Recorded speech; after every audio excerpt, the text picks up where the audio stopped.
Parce que vous parlez de la ville pauvre de Kinshasa, parlons-en, qui a été conçue pour 500 000 personnes. Cette ville où nous habitons a été conçue pour 500 000 personnes. Aujourd'hui, sous réserve des données chiffrées, que ce soit de la CENI, de l'Office national d'identification de la population ou de l'INS, on est à plus ou moins à 17 à 20 millions de personnes.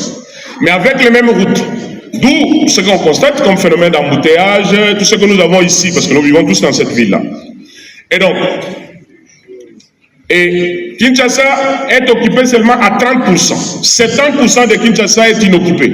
Voilà pourquoi vous constatez, dès que vous dépassez l'aéroport, vous avez des espaces qui, pour certains, ce sont des concessions ordinaires, des gens qui ont acquis les droits d'amphithéose, les droits d'usage, les droits de superficie, mais ils ont transformé ces espaces à des destinations autres que celles pour lesquelles on leur avait octroyé les droits de jouissance ou les droits d'abousus. La bousous sur ces espaces-là. Et donc, la loi va prévoir une période moratoire pour permettre aux gens de se conformer. Il est vrai qu'aujourd'hui, Gombe, on ne pourra plus avoir des résidences. Mais nous pouvons créer des résidences ailleurs. Voilà pourquoi vous avez suivi très récemment. J'avais effectué une descente sur terrain avec mon collègue le ministre des Infrastructures et celui de l'Urbanisme pour la partie là où on construit les rocades. Pour celles et ceux qui habitent vers Mboudi, il y a une nouvelle route qui est en train d'être construite conformément au programme que le gouvernement a avec l'entreprise chinoise Sicomine. Là-bas, au moins, comme c'est d'espace vert, le gouvernement a décidé que ce soit ce qu'on appelle les espaces à occupation réglementée. Et c'est ici l'occasion de cette tribune, j'en profite pour vous informer. Celles et ceux qui ont des terrains vers cette partie-là, là où la rocade passe, je vous préviens qu'il y a un plan, parce qu'il y a un zonage qui s'est fait, il y a une cartographie qui va être rendue publique, il y a un arrêté interministériel qui va être signé. Si la parcelle dont vous détenez des droits, on ne va pas, en tout cas le gouvernement n'a pas l'intention de violer lui-même la loi qu'elle a mise en place, mais on va vous demander, si dans la cartographie, là où vous avez votre terrain, ça tombe sur un lieu, par exemple, que nous avons prévu la construction d'une station d'essence, vous serez dans l'obligation de n'ériger à cet espace qu'une station d'essence.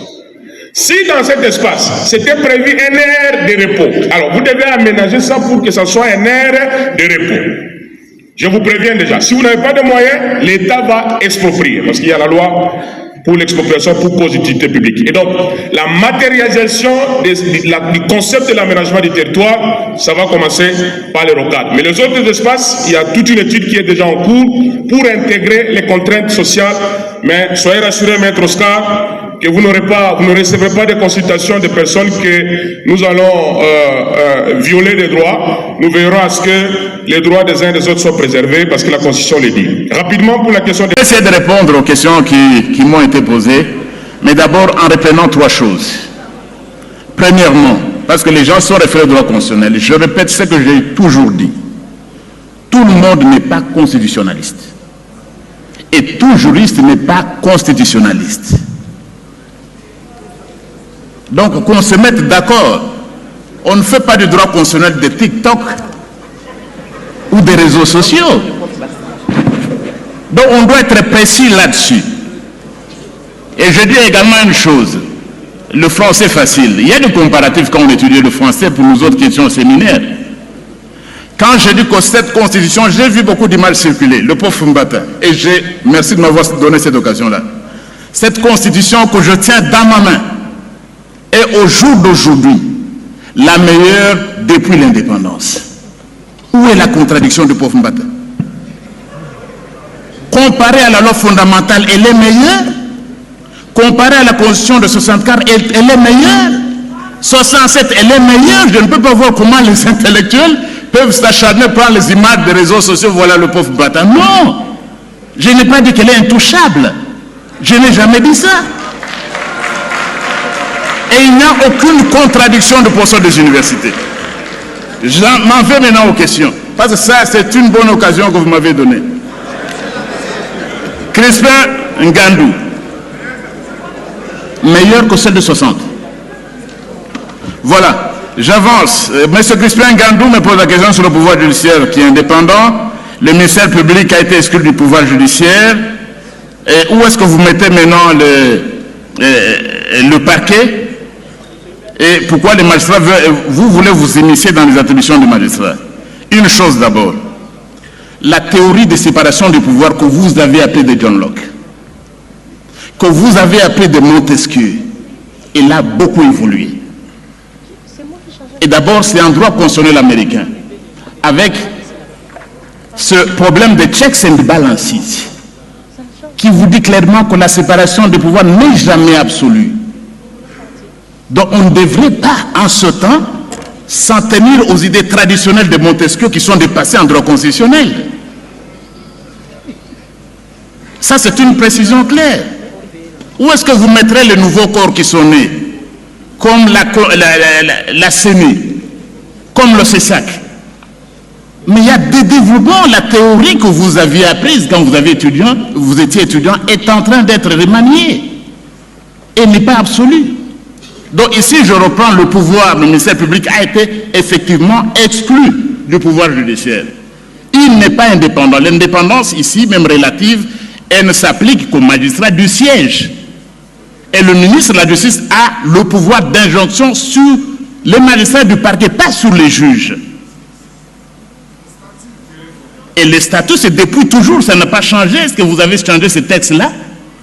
Il exerce son pouvoir d'injonction d'après les textes qui vous régissent, à moins qu'on puisse les changer aujourd'hui. J'avance. Le magistrat, le membre de l'association internationale. Il faut supprimer le Conseil supérieur de la magistrature et le remplacer par le Conseil supérieur de la justice.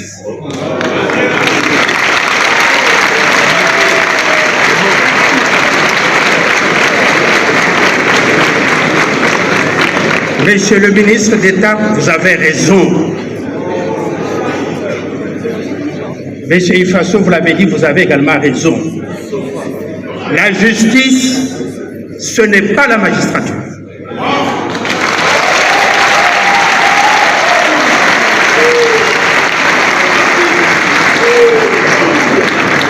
La justice, c'est une fonction régalienne de l'État congolais.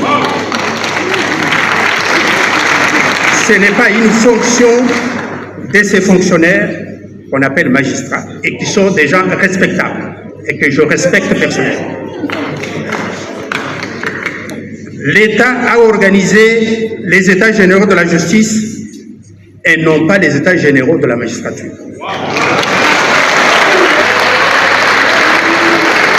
Supérieur de la justice qui sera associé à la bonne administration de la justice dans notre pays.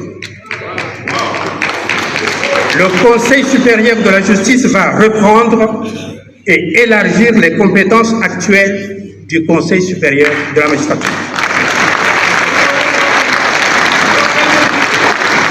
Par exemple, il existe dans notre pays un Conseil supérieur de la défense et non un Conseil supérieur des militaires.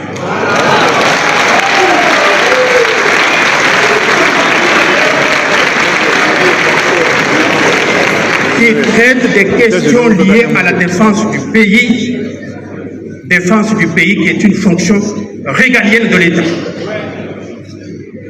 Mesdames et messieurs, la devise de notre pays commence par justice et puis paix, travail. Nous avons un ministre de la justice et non un ministre de la magistrature. Donc,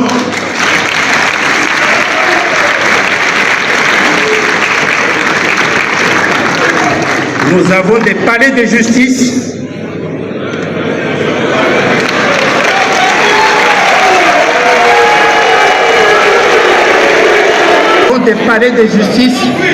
et non pas des palais de magistrature.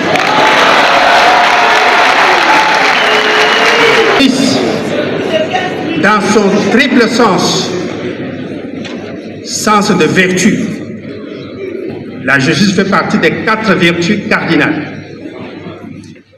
à côté des 3 vertus théologales. Et la justice, fondement de l'état de droit et non de la magistrature, mérite bien un Conseil supérieur de la justice. Deuxième réforme,